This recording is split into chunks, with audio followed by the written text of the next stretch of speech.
Welcome to Artist and Critic. I'm Don Gray. This is our last segment on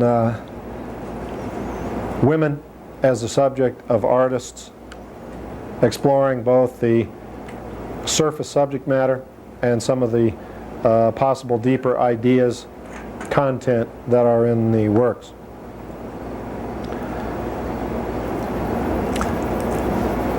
We'll open this evening's program with a wonderful pastel by Edgar Degas called At the Milliner's, at the Hat Shop.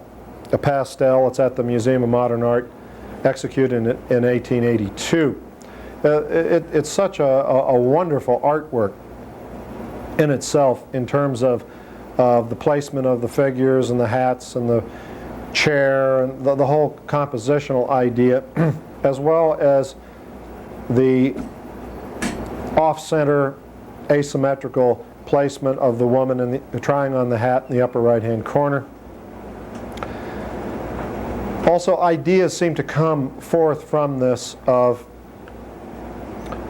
trying on a new way of life, a new attitude toward life, a new beginning. And it's obvious to us that women get their hair done, buy clothes, in order to fulfill themselves, to fulfill a part of themselves, to fulfill a need for beauty and a need for continual change, to continually grow with life in a sense. And the hat behind her is being proffered by not only a sales lady, but look at the way the sales lady is cut off by the edge of the picture. We don't see her whole head. She has no identity at all. She's literally like some helper of fate, so to speak. Something like the nature figures that guard the portals to the artist's vision of paradise or fulfillment in, say, Cézanne's The Great Bathers that we saw earlier, or Giorgione's Fête Champêtre. She's like a figure from the unconscious, or who surfaces with great ideas, great possibilities, here in the form of hats, or ways of approaching life, ways of viewing life. I've never really thought of the picture quite this way, but it seems legitimate from the feeling that's in it, the darkness in the figure, the idea of the hats, and look at the beautiful lights and darks that come through the dark arms and the ribbons that hang from the hats, the beautiful positive and negative space to be aesthetic for a moment. Isn't the same idea of changing one's life, of evolving, of movement in personality, seen in the next picture by the painter Jessie Benton Evans, who happens to be my wife and a member of the Street Painters. And we look at self-portrait, Jessie holding a hat over her head. And of course the question is she taking the hat off, or is she putting the hat on?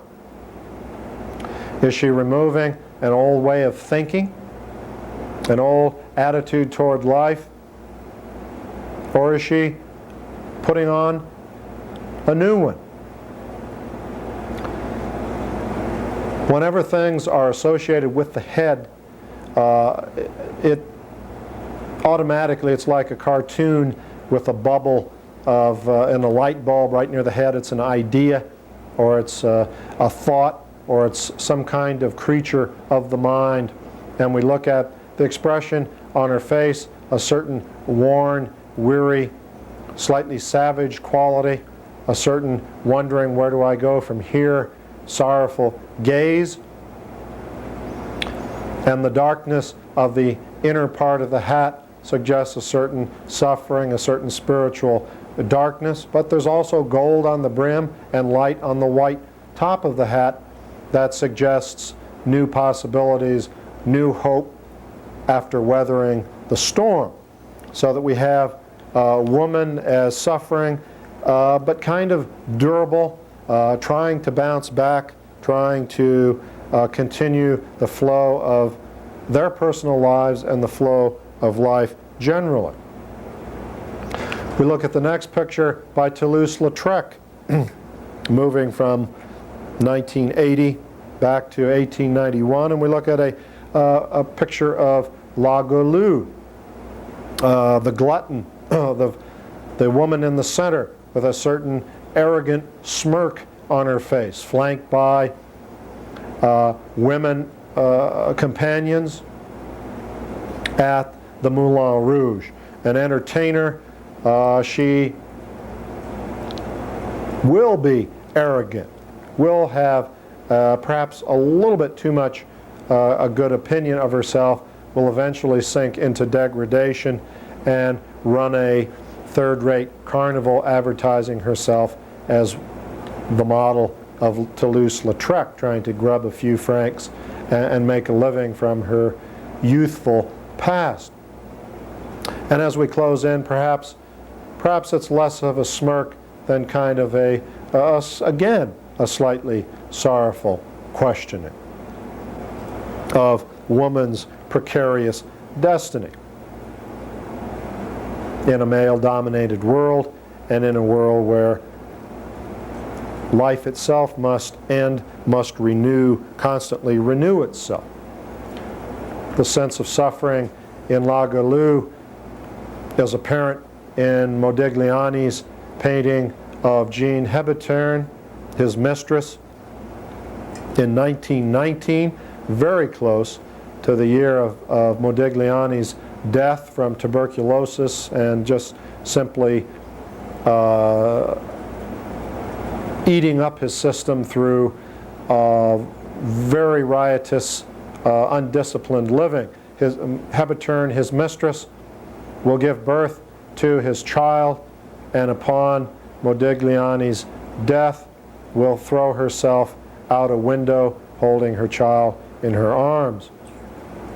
And we see the stylized Modigliani approach to the figure, the sharp outlines, the mask-like handling of the head, the tilt of the stylized neck, very linear, but very expressive of a certain suffering, of female suffering, of suffering in general, sensitivity.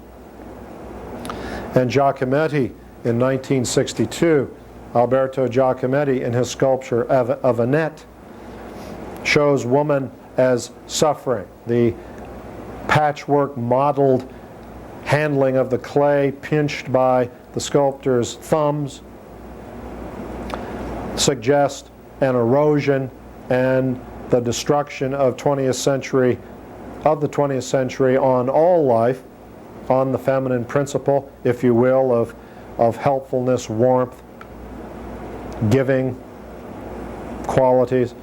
But in the face, there's an expression of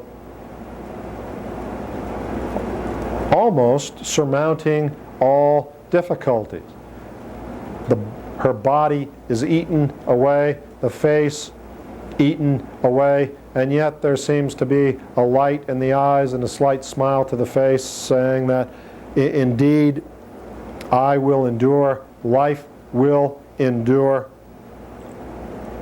we shall overcome. Compare this savaged being, though still apparently inevitably to triumph as life itself, birth and rebirth seem destined to go on forever in some form or other, with Renoir's delicate butterfly-like ballet dancer seeming almost unbelievably idealized in her delicate femininity, her wholeness and luminosity of flesh, seemingly much, much too good for this world.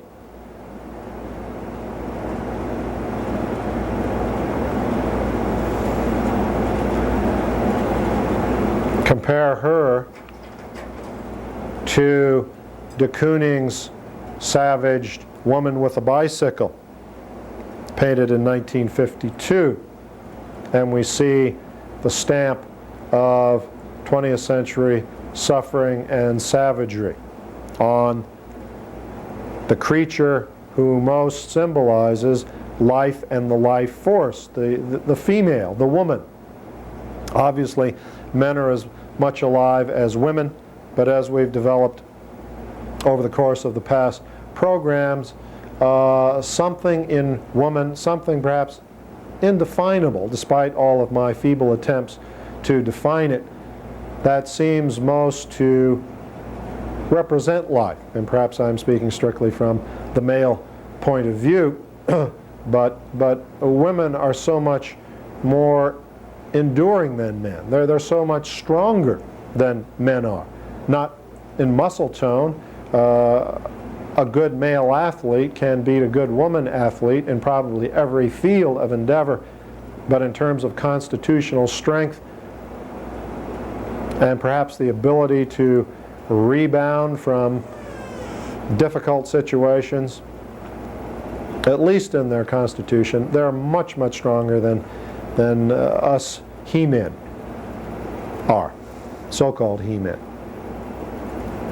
And as we mentioned earlier, a woman in nature, in a landscape, seems much more appropriate than a man. A man seems an intrusion in a landscape, at least in a meadow, at least in a field, at least among trees. We think of a man among trees and we think of a lumberjack cutting them down, perhaps. We think of man in nature, and I think of, anyway, a man climbing a mountain. And perhaps there is an ultimate blending of the two. Not that women can't climb mountains, but mountains seem to be masculine in themselves.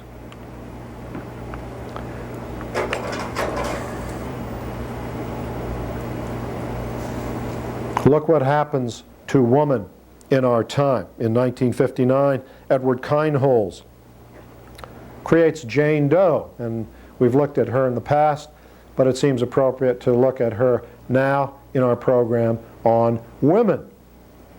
Well, what has happened to this great life principle, this serpent goddess of millennia past that people worshipped because she gave them life and were comforted despite the fact that she also brought death? They were part of the great cycle of life and felt a great wholeness. What has become to this great mythic figure that was so real and represented such real human aspirations? Crushed, bleeding, destroyed, an automaton of the age, turned into a delightfully dressed, turned out Good Housekeeping special. We see her garment. She seems dressed in a tablecloth. Her body is the table which she will set most graciously, be the perfect hostess, and we get sociological again, be restrained and contained in her household domesticity, not caring to go beyond, if wanting to get out, not able to, from a women's point of view, perhaps held down by the male. Her table legs supporting literally piano legs. We talk about Babe Ruth having piano legs. Jane Doe has piano legs and is terribly trapped in the 20th century dehumanizing fate. But of course, not only do women suffer, not only does the life principle, feminine life principle suffer, but males suffer as well. And Edward Kineholz, John Doe, is equally bad off, perhaps even worse off.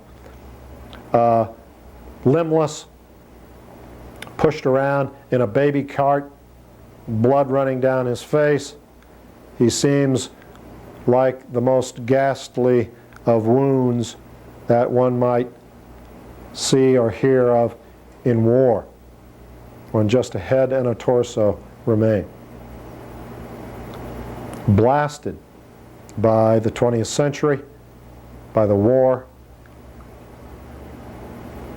by bureaucratic and corporate corruption that seeks profits over human welfare, the poisoning of land, stream, air, a society, all societies, Western societies and Eastern societies, that seem to be so caught up in a maddening pace to raise the gross national product, to produce more and more and more, that the people who are caught up in this frenzy of production are not allowed any time for themselves,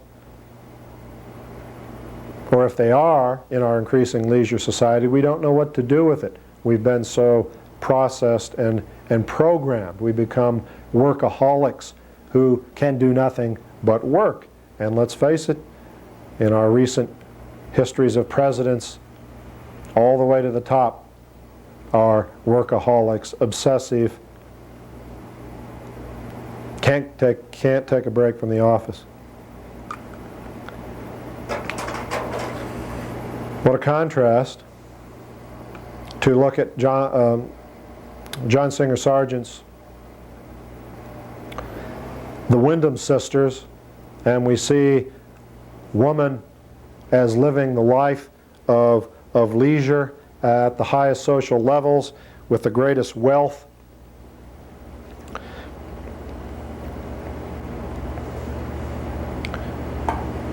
The idle rich, some might say. Some might say people trapped by their wealth who will be unable to go through the eye of the needle, just like the camel, unable to get to heaven because they haven't spent any time trying to develop themselves, their spiritual relationships perhaps. John Singer Sargent, noted for his wonderfully virtuoso but sometimes superficial style that was so pleasing to his wealthy clients. Sargent himself calling portraiture a pimp's profession, at least in one of his more sour moments. But we don't know, at least I don't know, who the Wyndham sisters were, and despite how Sargent depicts them living in the lap of luxury with their elegant gowns and languid gestures, who knows what the reality of their lives were, what their struggles were, what their hopes were, what their accomplishments were. What a contrast to one of my favorite all-time pictures by Franz Hals, dropping from the 19th century with Sargent, actually around 1900, to the 1600s in Holland with Franz Hals and Mal Bab, a hanger-on of taverns, cackling, anything but elegant and refined. But my, isn't the spirit of life burgeoning and full in this eccentric, perhaps demented woman? This is a far cry from the idealized young women of Renoir, some sensual figures of Goya, the psychologically probing abstract figures of Picasso. This is kind of a guttural power of living expression that says life goes on everywhere. It goes on in the Bowery, it goes on in the gutter, it goes on in the ladies, shopping cart ladies, the shopping bag ladies, the people who sleep in the subways, and the owl on her shoulder, and the beer mug open, speak of some of these unconscious drives, some of them degrading, but nonetheless the spirit of life continuing.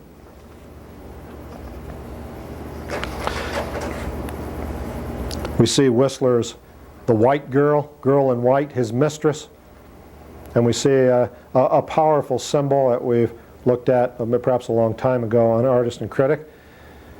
But the symbol, again, of womanhood, of young womanhood, of virginal quality in the whiteness of the gown, a slight suffering in the expression of the face, but if we sweep down the figure, we notice the juxtaposition of the lightness above and the darkness below, because she stands upon a bear skin rug, or perhaps some other animal that we can see a little more clearly when we get down below, which talks of her dominance over, perhaps we can pull back on it a little bit and see it a little more clear. It's a little to the left there, I think. Talks of the dominance of lightness or light over dark, of consciousness over blind animality, and yet it talks about the presence of both the light spiritual quality and the ferocious animal quality in human existence. Speaking of Whistler, we look at Whistler's mother, one of the most famous paintings, at least in American art. Most people have heard of Whistler's mother just because the name Whistler and mother have a very powerful ring, and we can ask ourselves in this program on women, what makes this such a powerful image? What set this picture in the mind of people?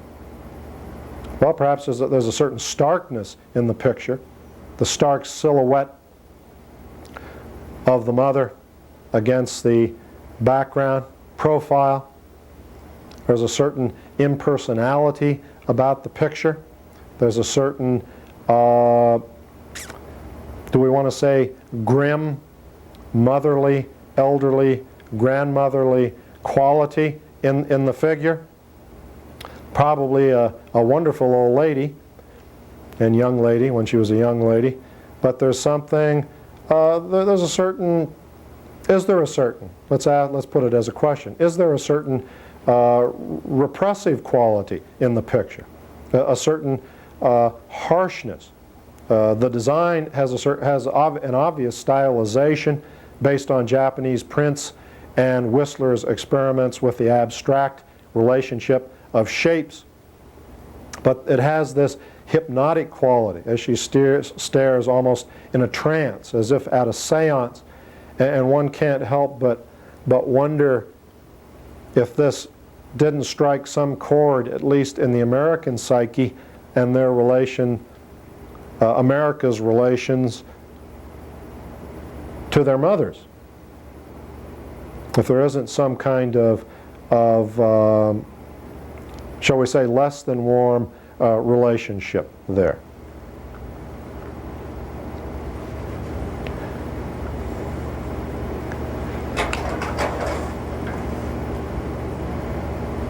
The other old saw in art history, women, Leonardo da Vinci's Mona Lisa. Why is this such a striking, hypnotic image? Why does everyone, no matter what their station in life, their educational level or cultural experience, know the Mona Lisa?